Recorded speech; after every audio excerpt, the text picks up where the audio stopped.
여러분, 이렇게 만나 뵙게 되어서 너무나 기쁘고 반갑게 생각합니다. 저는 학부는 80학번이고 그리고 신대원은 83기가 되겠습니다. 제가 80년도에 우리 장신대 입학을 해서 군대 3년이 있습니다마는 90년도에 졸업을 했어요. 그리고 그때가 이제 나이 20에 장신대 와서 30에 졸업을 했으니까 그 격동의 80년대를 20대에 피 끓는 청춘으로 보낸 사람이에요. 그렇기 때문에 모든 목사님들이 모교를 다 사랑하겠지만 저는 특별히 이 장신대를 너무나 사랑하고 저는 이렇게 생각하고 있습니다. 내 삶에 처녀성을 바친 곳이다, 이런 생각을 하고 있어요. 이렇게 의미 있는 이야기 할 때는 좀 웃어주세요. 네, 저는 상담학을 공부한 사람인데 웃긴 이야기, 의미 있는 이야기 하는데도 반응이 없으면 그 사람은 나한테 와서 상담을 좀 받아야 돼요. 이 학교 다닐 때 참 좋은 분들의 가르침을 많이 받았고 그때부터 제 마음속에 참 간직하고 있는 몇 가지 표현들이 있어요. 홍수가 나면 마실 물이 없다, 이런 말도 그때 제가 들었던 말이고, 홍수가 나면 물이 차고 넘치잖아요. 그런데 정작 마실 물은 없는 거지요. 미쳐야 미친다, 이런 말도 있어요. 인생은 일단은 열정적으로 살고 볼 일이죠. 그래서 앞에 있는 미치는 거는 열정적으로 사는 거고, 그렇게 열정적으로 살아야 미치는 거죠. 어디에 도달할 수가 있는 것입니다. 내가 가만히 있으면 하나님도 가만히 계신다, 이런 말도 있죠. 우리가 하려고 해야 하나님께서 더 크게 역사하시는 것입니다. 또 이런 말도 있어요. Attitude is more important than fact. 태도가 사실보다 중요하다. 이거는 제가 인생을 살아가는 데 있어서 참 중요하게 생각했던 거예요. 어떤 사실, 어떤 환경보다 내가 내 인생에 대해서 가지는 그 태도가 중요한 거예요. 그래서 긍정적으로 살고 원시적으로 볼 줄 알고 적극적인 삶의 자세를 가지는 것이 참 우리 인생 가운데 중요하다 하는 것도 신학교 다니면서 깨우쳤던 말씀들이에요. 그런데 이렇게 많은 말들 가운데 제가 가장 제 마음속에 아주 분명히 품고 신학 공부를 했던 그 말씀이 뭐냐 하면, 저는 이 본질이라고 하는 말을 참 좋아해요. 본질. 신학교 때부터 이 말을 참 좋아했던 것 같습니다. 그래서 본질에 대한 열정으로 살아가자. 이게 제가 지금까지 인생을 살아오는 데 있어서 가장 중요하게 생각하는 것 중에 한 가지입니다. 본질이 뭘까요? 본질은 그것으로 하여금 그것 되게 하는 것이 그것의 본질입니다. 실존주의 철학자들이 이런 정의를 많이 내렸죠. 그것으로 하여금 그것 되게 하는 것이 그것의 본질입니다. 이 마이크로 하여금 마이크 되게 하는 것이 마이크의 본질이죠. 이 강대상으로 하여금 강대상 되게 하는 것이 강대상의 본질입니다. 그런데 자기의 본질을 잃어버리면 엉뚱한 삶을 살아가게 되는 거죠. 그게 바로 비본질입니다. 우리 사랑하는 우리 신학생 여러분, 이 세상에 얼마나 많은 비본질이 가득한지 몰라요. 우리가 본질에 대한 열정을 우리가 갖지 아니하면 비본질에 빠지게 돼요. 비본질에 빠지게 되면 아름다운 인생을 살아갈 수도 없을 뿐더러 하나님의 뜻을 우리가 온전히 수행할 수도 없게 되는 것입니다. 그래서 이 본질은 참 중요합니다. 신학생으로 하여금 신학생 되게 하는 것이 신학생의 본질입니다. 신학교로 하여금 신학교 되게 하는 것이 신학교의 본질이에요. 그리스도인으로 하여금 그리스도인 되게 하는 것이 그리스도인의 본질입니다. 교회로 하여금 교회 되게 하는 것이 교회의 본질입니다. 기독교로 하여금 기독교 되게 하는 것이 기독교의 본질입니다. 그런데 참 안타까운 것은 오늘날 우리 신앙이, 우리 한국 교회가 본질을 많이 상실해버린 것 같아서 참 목회하는 한 사람으로서 너무나 가슴이 아플 때가 참 많이 있습니다. 하나님 중심의 목회가 되어야 되는데 인간 중심의 목회가 가득한 거예요. 네. 건강한 목회는 다른 사람을 목회하기 이전에 나 자신을 목회할 줄 알아야 되는데, 그런데 군림하는 목회, 제왕적 목회가 이 세상에 우리 한국 교회 안에 얼마나 많은지 모릅니다. 목회는 애초부터 사람을 살리는 생명의 목회이어야 하는데 죽임의 목회도 이 세상 가운데 많이 있어요. 신앙의 핵심은 십자가잖아요. 당연히 우리의 목회도 십자가의 목회여야 되는데 번영의 신학, 군림하는 신학이 이 세상 가운데 얼마나 많은지 모릅니다. 무엇보다 우리 예수님은 섬기시는 왕이죠. The servant king, 섬기시는 왕. 이 말은 모순이 있는 말이지만 이거는 우리 기독교의 역설적 진리입니다. 우리가 믿는 예수님은 The servant king이에요. 종이 어떻게 왕입니까? 왕이 어떻게 종이 될 수 있습니까? 그러나 우리 예수님은 The servant king이죠. 종이신 왕입니다. 그런데 이런 예수님을 본받지 않는 그런 한국교회의 모습이 우리 주위에 얼마든지 있는 거죠. 그래서 이런 모든 난맥상은 결국은 우리가 신앙의 본질을 잃어버렸기 때문이다. 그렇게 진단할 수가 있는 것입니다. 그렇다면 교회의 진짜 본질, 기독교의 진짜 본질, 우리의 모든 삶의 근거로 삼고 있는 하나님 말씀, 성경 말씀의 본질은 무엇일까요? 하나님께서 성경을 통하여 우리에게 주신 모든 계명의 숫자를 세어보니까 모두 613개입니다. 근데 이 613개는 유대인 율법학자들이 둘로 나누죠. 365개 더하기 248개로 나눕니다. 365개는 하지 말라고 하는 계명입니다. 248개는 적극적으로 하라고 하는 계명이죠. 근데 유대인 율법학자들은 이 수치를 받아들고 이걸 어떻게 해석을 하는가 하면 365는 1년의 숫자잖아요. 248개는 뭘까요? 248은 우리 몸의 뼈마디 숫자래요. 이런 데 좀 놀래주셔야 돼요. 예. 이 장신대는 반응이 별로 없네.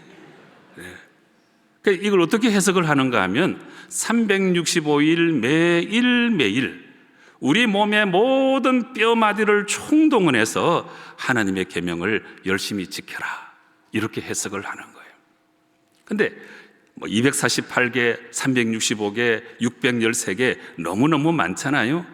그런데 우리 하나님은 친절하신 하나님이시죠. 이 수많은 계명을 딱 10가지로 요약해 주셨어요. 그것이 바로 10계명입니다. 10계명.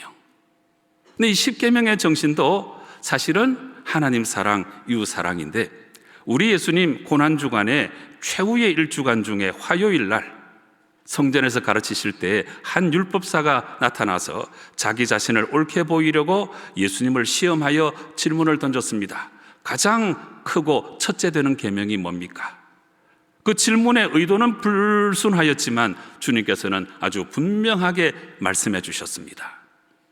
그것이 뭐냐 하면 마음을 다하고 뜻을 다하여 하나님을 사랑하라 하는 것이 첫 번째 계명이고, 둘째도 그와 같으니, 이 말의 의미는 둘째도 그냥 둘째가 아니고 둘째도 첫째와 똑같다는 뜻이에요.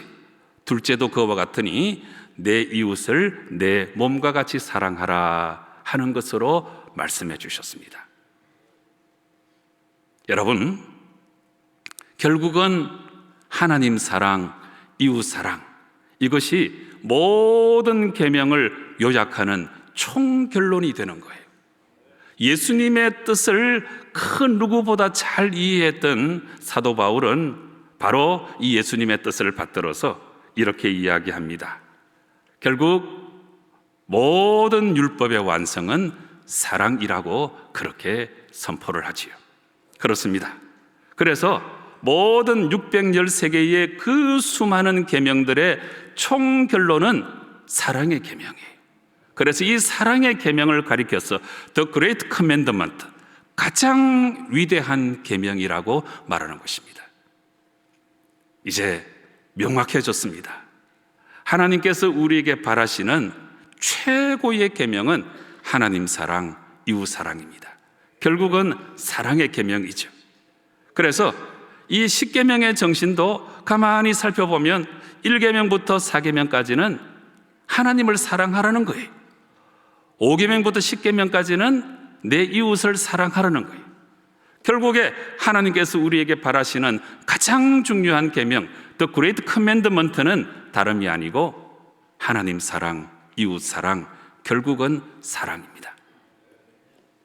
놀라운 사실은 이 가장 위대한 계명으로 사랑의 계명을 허락해 주신 우리 하나님이 존재하시는 방식을 우리가 살펴보면 이 기가 막힌 사실을 발견할 수 있어요. 이제 학교에서 이제 삼위일체론 강의를 다 들으셨을 텐데, 삼위일체론은 이 교부 시대에 교리가 만들어질 때 하나님은 한 분이시다 그러면 이단이었어요. 하나님은 세 분이시다 그래도 이단이었어요. 이거는 일신론 이단이고 이거는 삼신론 이단이에요. 그런데 하나님 말씀을 보면 분명히 하나님이 세 분 하나님이잖아요. 성부 하나님이 계시고 성자 예수님이 계시고 성령 하나님이 계십니다. 성부 하나님은 성자 예수님이 아니죠. 완전히 다른 분입니다.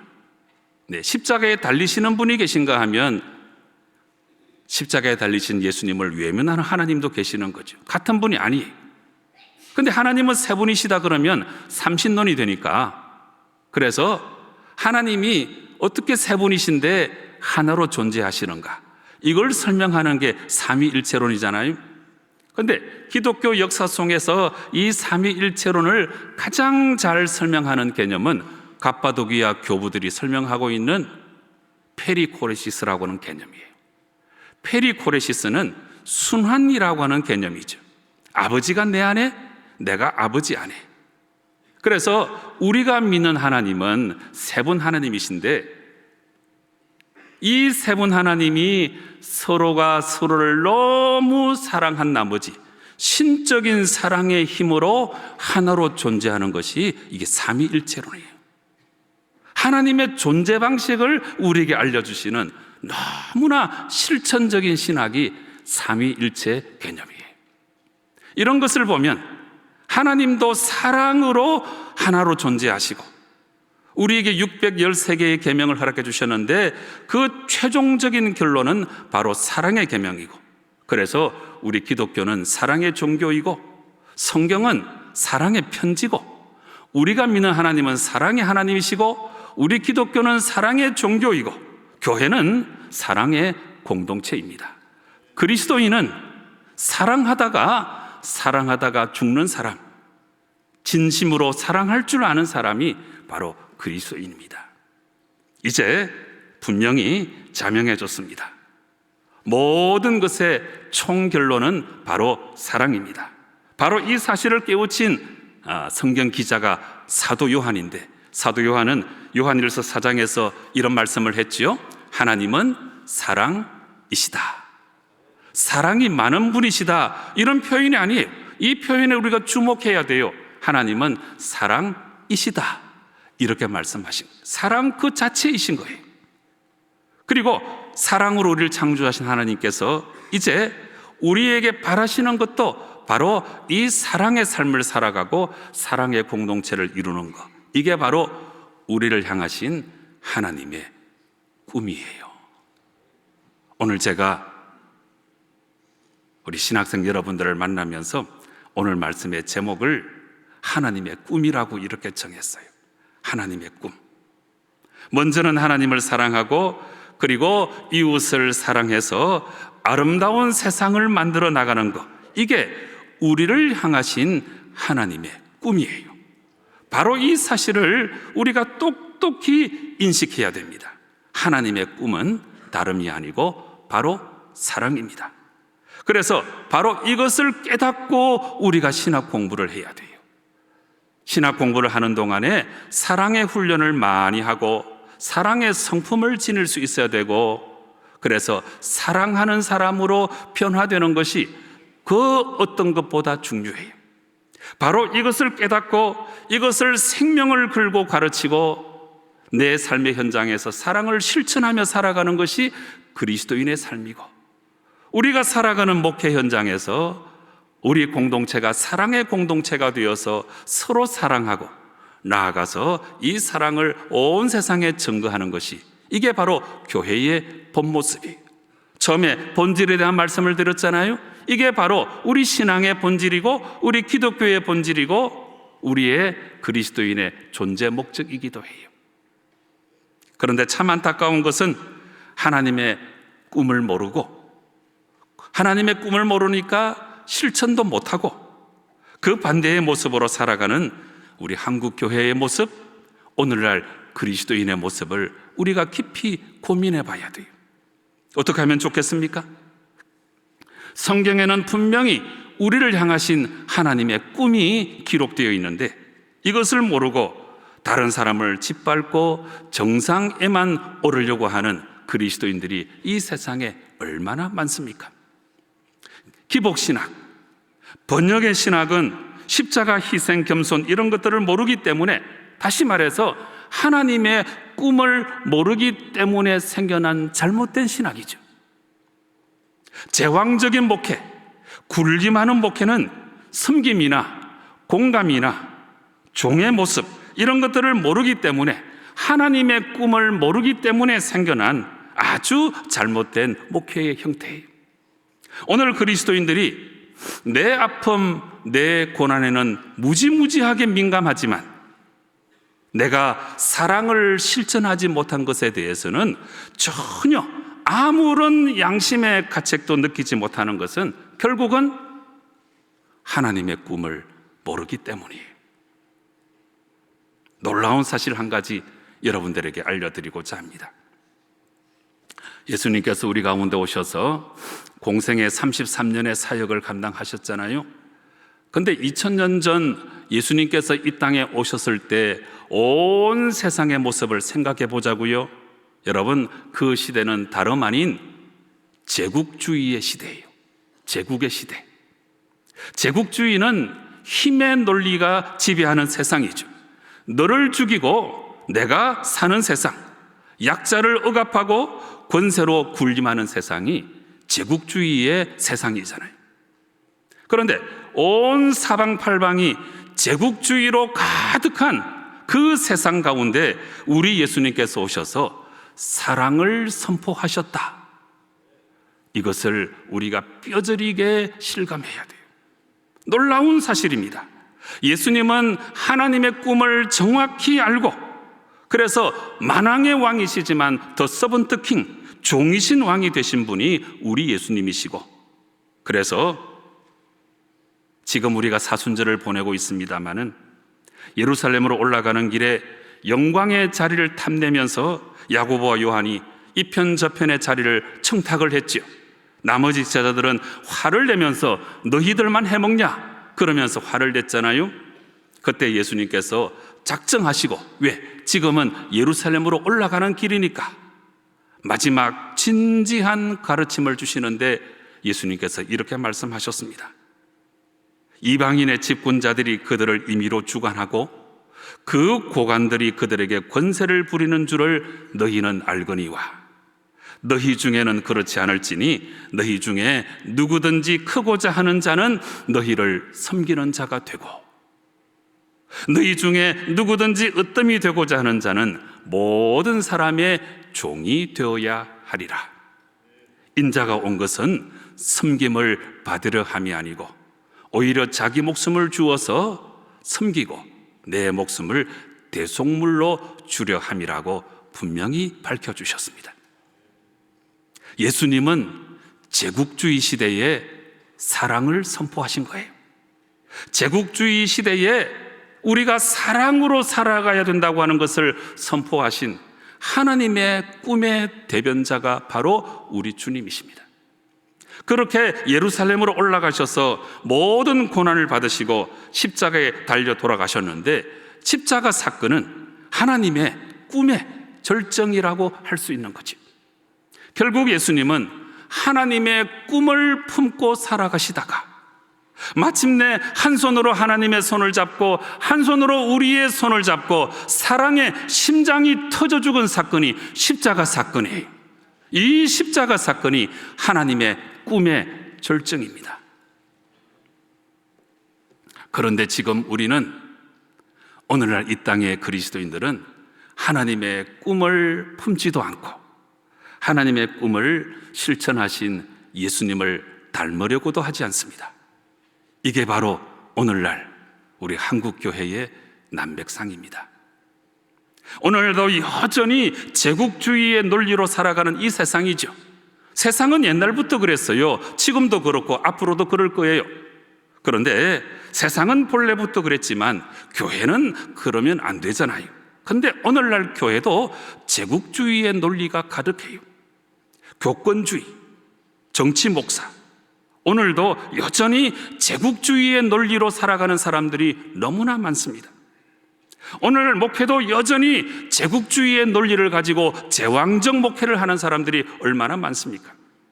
오늘날 그리스도인들도 여전히 제국주의의 논리를 가지고 축복을 제국주의의 축복이라고 착각하며 살아가는 거죠. 바로 이것이 오늘날 한국교회와 그리스도인들의 난맥상입니다. 이제 우리는 어떻게 살 것입니까? 어떻게 살 것인가? 이 고민은 우리가 인생을 살아가면서 아무리 많이 해도 지나치지 않는 고민이에요. 어떻게 살 것인가? 여러분은 이제 장신대 와서 신학 공부를 하고 있는데 앞으로 여러분은 어떻게 살 것입니까? 고민하고 또 고민해야 돼요. 우리 인생에 있어 가장 중요한 질문입니다. 그런데 다른 방법은 없어요. 하나님의 꿈을 정확히 알고 하나님의 꿈을 온전히 실천하신 예수님을 본받는 것 밖에는 다른 길이 없다는 사실입니다. 하나님의 꿈인 사랑을 실천하고 하나님의 꿈인 사랑의 공동체를 이루고 하나님의 꿈인 상생의 교회를 더불어 만들어 나가고 하나님의 꿈인 사랑의 공동체를 만들어 나가는 것이 우리가 어떻게 살 것인가 고민하는 가장 근본적인 고민이 되어야 합니다. 바로 이 하나님의 꿈을 실천하는 방법이 딱 한 가지 있습니다. 그것이 뭐냐 하면 예수님 때문에 이 방법이에요. 내 안에 있는 사랑으로 다른 사람을 사랑할 수가 없어요. 제 자신의 성품을 보아도, 내가 살아가는 인생의 욕심을 보아도 내가 하나님의 꿈을 실천할 수 있는 그런 인격은 전혀 못 된다는 것을 저는 인정할 수밖에 없어요.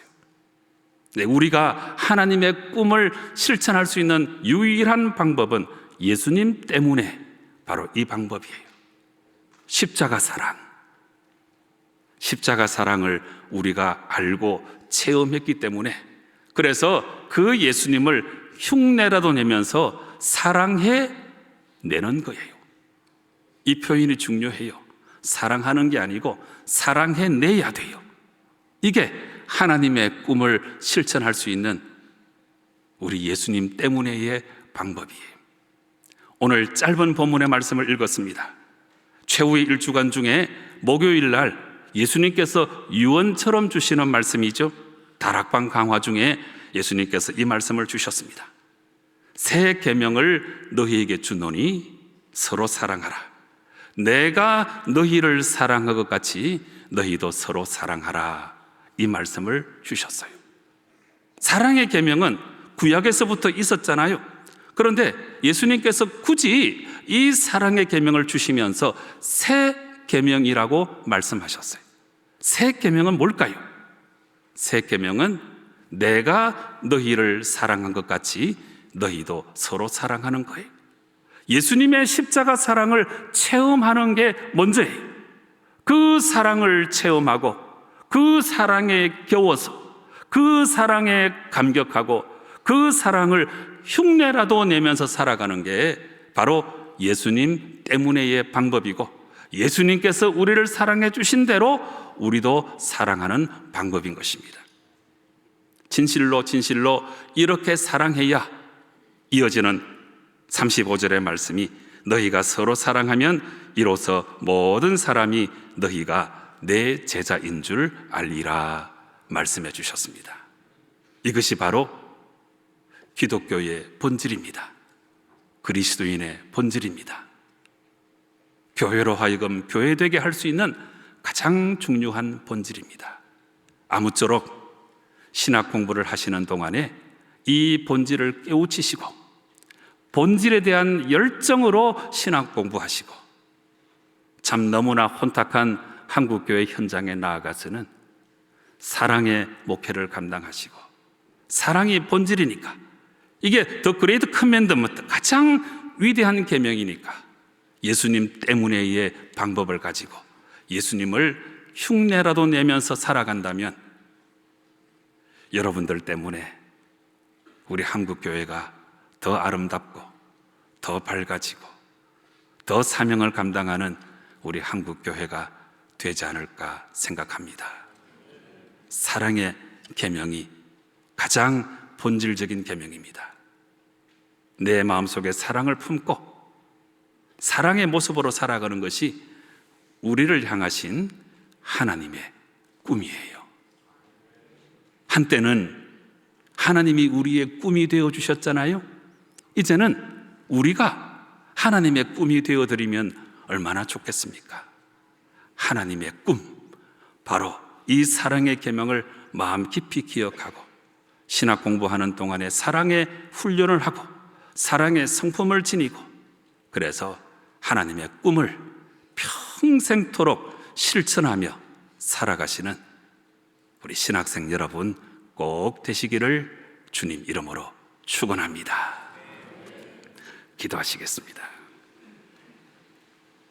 아버지 하나님, 하나님의 꿈을 깨닫게 하시니 너무너무 감사합니다. 성경 전체를 관통하는 가장 위대한 계명, 사랑에 대하여 오늘 말씀의 은혜를 나누었으니 이 사랑을 내 몸과 마음에 지니고 하나님의 꿈을 실천하며 아름다운 삶을 살아가는 저희들 되게 역사하여 주시옵소서. 예수님의 이름으로 기도드리옵나이다. 아멘.